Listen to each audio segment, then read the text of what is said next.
So hi everyone, this is Amit Ahuja and welcome back to my channel.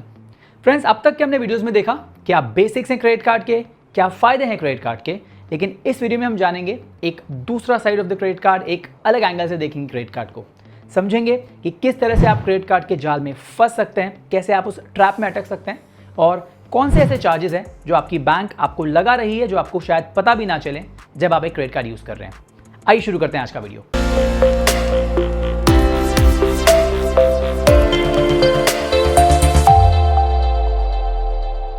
So friends, 50 दिन तक आपकी credit card issuing bank आपको बिना किसी इंटरेस्ट के ये पैसा दे रही है।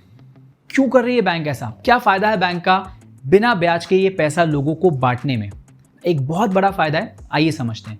तो क्रेडिट कार्ड बैंक्स ये चाहती है कि आप आपके क्रेडिट कार्ड आने के बाद एक्सेसिव खर्चा करें ना, बिकॉज ये क्रेडिट कार्ड है, हाथ में कैश नहीं है, तो कई बार हम बिना ट्रैक रखे एक्सेस खर्चा कर जाते हैं जितना हमारा इनकम है। तो मान लीजिए आपकी 20,000 की कमाई है और आप 50,000 खर्चा कर चुके हैं बिकॉज आपके पास क्रेडिट कार्ड है, और ड्यू डेट पर जब आपको पेमेंट रिटर्न करना है बैंक को, आप फेल कर जाते हैं ना। उस दिन से बैंक की कमाई शुरू होती है। तो बैंक तो चाहती ही है कि आप आपके क्रेडिट कार्ड के ड्यूज ना पे कर पाएं, क्योंकि तब से बैंक आपको इंटरेस्ट लगाना शुरू करेगी।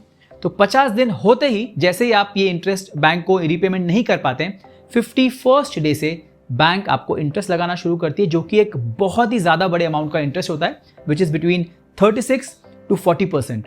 तो ये आपका इंटरेस्ट का साइकिल शुरू हो जाता है right from the 51st day. और इसमें एक बहुत मेजर कैच है कि मान लीजिए आपने बैंक को 50 दिन के बाद पैसे आप नहीं लौटा पाए, आपने 10 दिन बाद ये पैसे लौटाए, यानी 60th डे आपने बैंक को पैसे लौटाए, तो बैंक आपको शुरुआत के 50 दिन, जो कि वैसे इंटरेस्ट फ्री होना चाहिए था अगर आप टाइम पे करते तो, लेकिन इस केस में जब आप टाइम पे नहीं लौटा पाए तो आपसे बैंक 50 दिन को छोड़ के ऊपर के 10 दिन पे इंटरेस्ट नहीं लेगा। पूरे 60 डेज पर बैंक आपसे इंटरेस्ट चार्ज करेगा, जो कि 36 से 40% है। तो ये समझना बहुत ज़रूरी है कि द मोमेंट आप आपके ड्यू डेट को मिस कर जाते हैं रीपेमेंट करने में, तो आपको पहले दिन से लेके आखिरी दिन तक पूरे ड्यूरेशन पर इंटरेस्ट पे करना पड़ेगा, जो कि एक बहुत मेजर सम है। तो ये सबसे बड़ा डिसएडवांटेज है of using a credit card. तो जब हम हमारे ड्यू अमाउंट को टाइम पे करते आए, हमारा सिबिल स्कोर बेटर होता गया। उसी तरीके से जब हम ये अमाउंट टाइम पे नहीं पे कर पाते, हमारा सिबिल स्कोर बिगड़ता चलता है, क्योंकि बैंक ये कहती है कि आपने टाइम पे पेमेंट नहीं किया, इसलिए आपका क्रेडिट स्कोर अब बिगड़ रहा है ना। इससे बचने के लिए एक बहुत इंपॉर्टेंट तरीका है कि आप उतना ही खर्चा करें जितना आपके पास पैसा रहेगा 50th डे, जो आप आपके क्रेडिट कार्ड बैंक को इशू कर पाएंगे।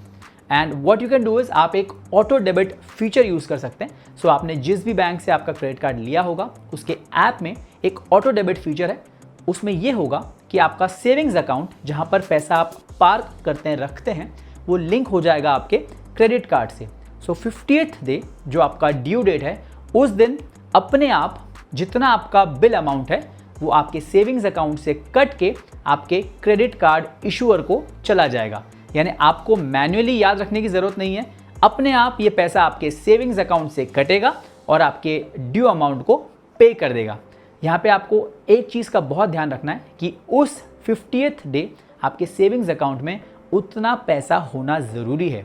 तो इसीलिए जब भी आप क्रेडिट कार्ड यूज़ कर रहे हैं, वो माइंडसेट आप ज़रूर रखिए कि आपके पास उसका ड्यू अमाउंट पे करने के लिए सेविंग्स अकाउंट में हमेशा उतना पैसा रहना ज़रूरी है।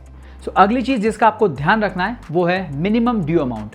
ना, जब आपका एक बिल जनरेट होता है क्रेडिट कार्ड कंपनी की तरफ से, तो उस बिल में 2 अमाउंट्स लिखी होती हैं। एक होता है टोटल ड्यू अमाउंट, यानी वो टोटल अमाउंट जो आपको पे करनी है जितना आपने खर्चा किया है, एंड देन एक होता है मिनिमम ड्यू अमाउंट। तो बैंक कहती है कि अगर आप टोटल ड्यू अमाउंट नहीं पे कर सक रहे हैं तो एटलीस्ट मिनिमम ड्यू अमाउंट पे कर दीजिए, तो आपको लेट पेमेंट चार्जेस नहीं लगेंगे।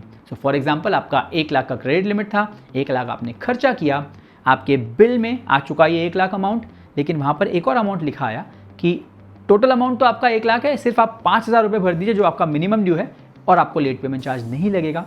सो बहुत लोग इस ट्रैप में फंस जाते हैं, बिकॉज उनके पास आज 1 लाख शायद पे करने के लिए नहीं है, लेकिन 5,000 एक बहुत छोटा अमाउंट दिखाई देता है, इसलिए वो 5,000 पे कर देते हैं। सो उस केस में आपने 5,000 पे तो ज़रूर कर दिए, लेकिन वो 95,000 कैरी फॉरवर्ड हो गए अगले महीने, उस 95,000 पे आपको इंटरेस्ट लगना शुरू हो गया एट 36 to 40% और अल्टीमेटली अगले महीने वो 95,000 वापस इंटरेस्ट लग के 1 लाख हो गया। तो मिनिमम ड्यू अमाउंट एक तरीका है जहाँ पर आप फंस सकते हैं, इसलिए कभी भी मिनिमम ड्यू वाले पोर्शन को आप नज़रअंदाज करिए।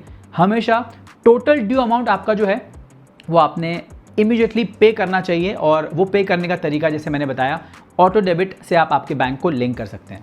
इन सभी के अलावा कुछ चार्जेस हैं जो आपका क्रेडिट कार्ड इशूइंग कंपनी आपको रेगुलर बेसिस पे लगाते रहता है, जिनको आपको जानना बहुत ज़रूरी है। क्विकली इन सभी को देखेंगे। सबसे पहला है एनुअल फी, जो कि हर साल का आपको एक फिक्स्ड अमाउंट आपको पे करना होता है for your credit card and that ranges from around 250 rupees per year to 2000 depending on आप कौन सा कार्ड यूज़ कर रहे हैं। अगला होता है over limit charges. Generally bank आपको जो क्रेडिट लिमिट देती है उससे अगर आप ज़्यादा खर्चा कर जाते हैं तो आपको अराउंड 2 to 4% चार्ज लगता है उस अमाउंट पे। सो मान लीजिए 50,000 आपका लिमिट है, आपने 60,000 खर्चा कर लिया क्रेडिट कार्ड से, तो ऊपर के 10,000 पे आपको around 2 to 4% over limit charges पे करने होंगे।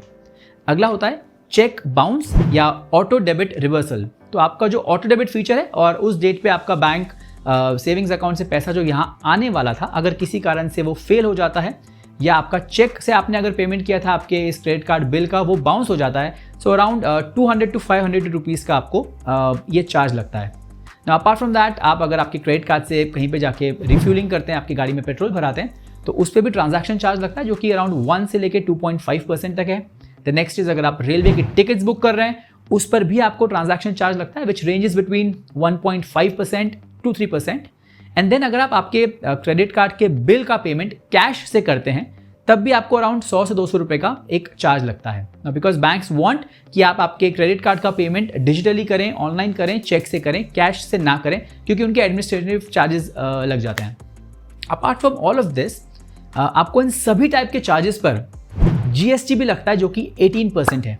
सो कई ऐसे चार्जेस है जो आपके bank credit card issuing bank आपको लगाती आ रही है। तो हर बार जब आपका क्रेडिट कार्ड का बिल आता है बहुत प्रॉपर्ली उसके चेक करिए। आई एम वेरी श्योर कि कुछ ऐसे चार्जेस आपको वहाँ दिखाई देंगे जो शायद आपको पता नहीं थे। सो फ्रेंड्स, ये सारी कुछ जानकारी थी अबाउट क्रेडिट कार्ड, किस तरीके से आपको क्रेडिट कार्ड को यूज़ नहीं करना है, कौन से ऐसे चार्जेस हैं जो बैंक आपको लगा रही है और जो आपको पता होने चाहिए। सो आई होप आपको काफ़ी इन्फॉर्मेशन इस वीडियो से मिला होगा। And if you have like this video, please इसे जाके लाइक करिए और इस चैनल को सब्सक्राइब करिए। And so उस तरीके से I'll be keep on making more informative videos for you. So till then, this is Amit Ahuja signing off.